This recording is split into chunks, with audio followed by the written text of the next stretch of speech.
Shalom, selamat pagi Bapak Ibu Saudara-saudariku yang dikasihi oleh Tuhan. Pagi hari ini kita akan merenungkan firman Tuhan yang saya ambil dalam 2 Korintus 3 ayat ke-18. Demikian bunyinya, dan kita semua mencerminkan kemuliaan Tuhan dengan muka yang tidak berselubung. Dan karena kemuliaan itu datangnya dari Tuhan yang adalah Roh, maka kita diubah menjadi serupa dengan gambarnya dalam kemuliaan yang semakin besar. Transformasi berbeda dari sekedar perubahan. Ya, transformasi adalah perubahan dari suatu bentuk kepada bentuk yang lain. Namun hal ini melibatkan suatu perubahan yang batiniah, yaitu perubahan sifat. Bukan hanya sekedar perubahan luar atau perubahan bentuk. Sebagai contoh, seorang yang sakit, yang tidak sehat, air mukanya atau wajahnya akan terlihat tidak sehat. Ia bisa saja mencoba untuk memperbaiki wajahnya, penampilannya dengan bersolek atau berdandan. Hal itu tidak ada gunanya Bapak Ibu Saudara-saudari. Ya. Ibarat pekerjaan tukang rias mayat yang mencoba mengubah wajah mayat itu ya agar terlihat menarik, semenarik mungkin. Ya. Hari ini seringkali tanpa sadar kita berusaha mengadakan perbaikan secara luaran. Sekali lagi, hal ini tidak ada gunanya. Perubahan luaran semacam itu mutlak berbeda dengan transformasi yang hidup, yang batiniah. Sebaliknya, jika orang yang sakit, yang tidak sehat tersebut terus memakan makanan yang bergizi, akhirnya makanan itu akan membuat menjadi sehat dan memulihkan wajahnya, memulihkan warna kulitnya. Ia tidak perlu merias wajahnya lagi, karena warna kulit yang sehat berasal dari perawatan yang di dalam.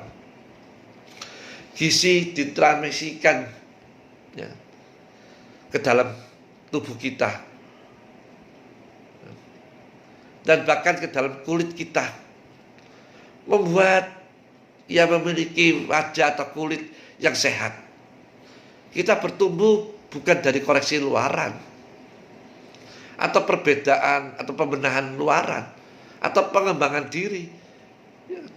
Sebaliknya kita bertumbuh dan beroleh transformasi batiniah melalui firman yang murni dan yang rohani. Bapak Ibu saudaraku yang dikasihi oleh Tuhan, ya, perubahan meliputi pekerjaan roh, kata firman Tuhan, baik di dalam maupun di luar kita.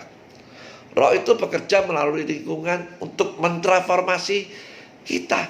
Misalnya, ya, janganlah kaget bila ada masalah-masalah dalam pekerjaan, masalah-masalah dalam rumah tangga, masalah-masalah dalam penyakit, tentunya dalam corona, atau masalah keuangan.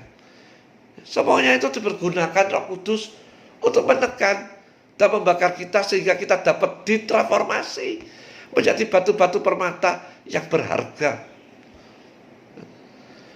Tanah liat memerlukan tekanan dan panas yang sangat hebat supaya ia berubah menjadi batu permata. Dalam 1 Korintus 3 ayat ke-12.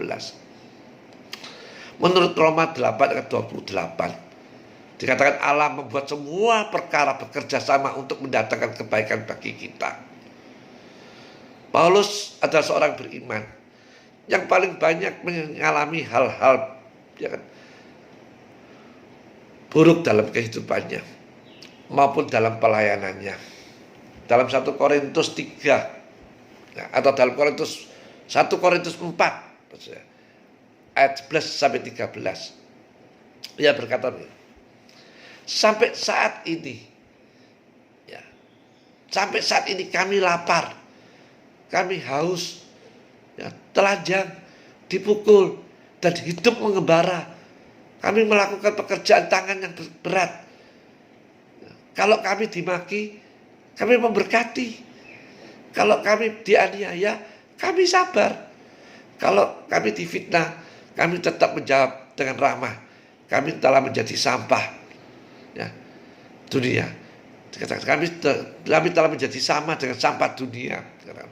Sama dengan kotor yang segala sesuatu sampai saat ini. Mungkin bagi orang lain itu dianggap sebagai kemalangan. Tetapi Paulus berkata, ya, bahwa segala hal dapat dia tanggung di dalam Tuhan yang memberikan dia kekuatan. Dalam Filipi 4 ayat 13. Paulus berkata bahwa segala sesuatu hal ini dapat dia tanggung di dalam Tuhan yang memberikan dia kekuatan. Dengan demikian setiap peristiwa membuat Paulus ditransformasi. Demikian juga kehidupan Bapak Ibu Saudara sekalian. Lewat masalah-masalah yang terjadi dalam dunia ini, itu akan mengubahkan setiap kehidupan kita, akan mentransformasi sehingga kita mencerminkan kemuliaan Tuhan. Ya, kita serupa dengan gambarnya. Mari Bapak Ibu Saudara sekalian, biarlah apa yang kita alami pada saat-saat ini, seperti Rasul Paulus berkata, segala hal dapat dia tanggung di dalam Tuhan yang memberikan dia kekuatan. Amin firman Tuhan. Mari kita berdoa. Bapak Ibu Saudara sekalian, kita renungkan akan firman Tuhan pada pagi hari ini. Tuhan, hamba berdoa untuk seluruh Bapak Ibu yang mendengar renungan firman Tuhan pada pagi hari ini. Kiranya Tuhan senantiasa tetap melindungi setiap kehidupan mereka, memelihara setiap kehidupan mereka, menguatkan hati mereka, agar apapun masalah yang kita hadapi saat ini adalah suatu rencana Allah untuk merubah, mentransformasikan hidup kita, sehingga kita semakin hari boleh semakin mulia di hadapan Tuhan. Tolong kami, dan kami bersyukur oleh karena kemurahan Tuhan kami ada sampai saat ini. Di dalam nama Tuhan Yesus hamba berdoa dan mengucap syukur. Haleluya. Amin. Sampai berjumpa di lain kesempatan. Tuhan Yesus memberkati.